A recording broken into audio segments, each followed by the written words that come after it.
इस वीडियो में बात कर लेते हैं इलेक्ट्रो स्टील कास्टिंग की। क्विकली एनालिसिस देख लेते हैं। चैनल को लाइक एंड सब्सक्राइब करना मत भूलिएगा। तो ऐसे इलेक्ट्रो स्टील में आप देख रहे होगे यहाँ पे कुछ फॉर्मेशन बिगड़ती हुई नजर आ रही है। आने वाले टाइम से पहले तो ये गिर ही रहा था। सितंबर से अगर देखें तो वीकनेस आ गई थी स्टॉक में।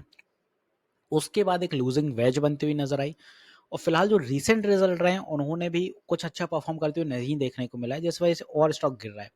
यहाँ पे अगर नजर डालते हैं आप, सेल इस बार 1828 सीआर की रही थी, जो लास्ट टाइम 1919 था, तो बिगड़ी हैं।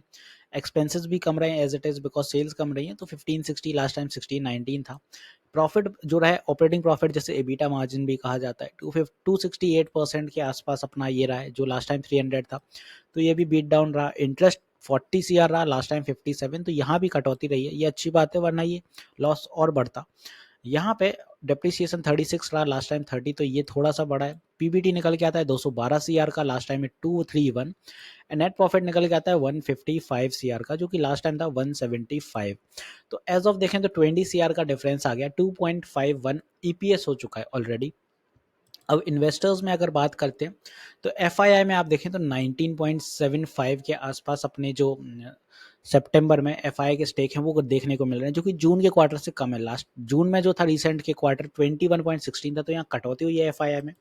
एफआई में जो स्टेक आते हैं वो Belgrave investment, India opportunity growth fund, resonance opportunity and Elm park fund limited आता है, जिसमें से आप अगर नोटिस करते हैं तो बेलग्रेव ने यहाँ पे कटौती की है, साथ ही साथ इंडिया अपॉर्चुनिटी ने भी कटौती की है एंड रेजोनेंस ने भी कटौती की है।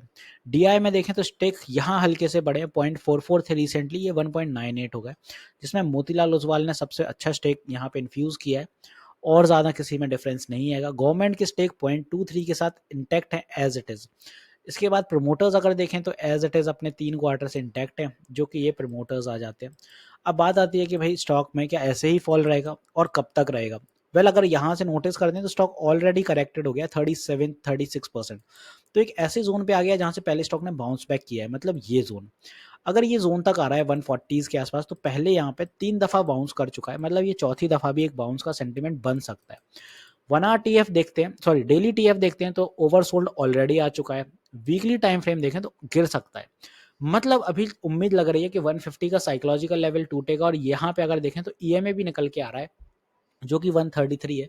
133 ना सही 140 135 की रेंज ये टच कर सकता है, तो वहां तक की अभी उम्मीद लेके चलना भाई, जिस हिसाब से स्टॉक में सेलिंग है। 1 आवर टीएफ देखें तो बहुत ज़्यादा ओवरसोल्ड में चल रहा है, और हमेशा आदत है जब भी स्टॉक फॉल करता है तो हमेशा ये फॉल में कुछ एक्स्ट्रा नीचे जाता है। यहाँ भी आप देखें तो RSI 16 या उसके आसपास गया है अपना, तो एज ऑफ 1 आवर टीएफ पे स्टॉक और भी ज़्यादा पिटता हुए नजर आता है, तो अभी गिर सकता है, तो थोड़ी सावधानी बरतिए। एवरेज करना है तो 140 के करीब ही देखिएगा। फ्रेश बाइंग करनी है तो वहाँ पर देखो, वहाँ से एक अच्छा मूव आएगा, एक इंस्टॉलमेंट ऐड करिएगा 140, जस्ट इन केस अगर गिरता है तो आप 130 पे एवरेज कर सको। ज़्यादा नीचे नहीं जाएगा, बिकॉज 40% के आसपास जब करेक्शन हो जाता है तो स्टॉक में एक पोटेंशियल ऑटोमेटिकली अपसाइड के लिए बनने लगता है। फिलहाल वीक रिजल्ट रहे हैं तो वो सोने पे सुहागा हो गया, इसीलिए स्टॉक और ज़्यादा बीट डाउन रहा है। तो आई होप यहाँ पे मैंने इलेक्ट्रो स्टील अच्छे से बता दिया। फिलहाल स्ट्रॉन्ग सपोर्ट यही है।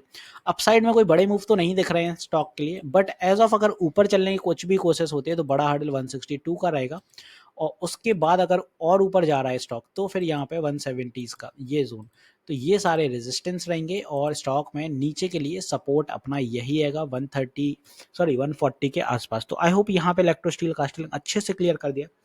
एक चीज़ और बता दूं, मैं लाइव सेशंस भी लेता हूँ मार्केट आवर में, सुबह 10 बजे और शाम 9 बजे भी लाइव आता हूँ, तो आप अपनी क्वेरी क्लियर कर सकते हैं, लाइव सेशन में इंटरेक्ट कर सकते हैं। यूट्यूब पर स्ट्रीम होता है, फ्री ऑफ कॉस्ट होता है। तो मिलते हैं नेक्स्ट वीडियो में। This is me Shubham Yadav signing off.